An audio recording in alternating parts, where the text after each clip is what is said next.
ರಾಯಭಾರವೇ ಆಹಾ ಪ್ರೀತಿ ನಿನ್ನಿಂದ ಪ್ರಿಯ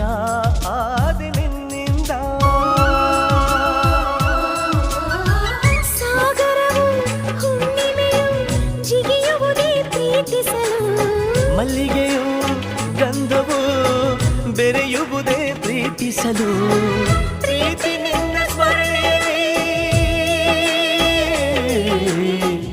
ಅದರಗಳು ಅರಳುವುದು ಚುಂಬಿಸುತ್ತ ಪ್ರೀತಿಸಲು ಪ್ರೀತಿ ನೀನಿಲ್ಲದೆ ನಾನು ಹೇಗಿರಲಿ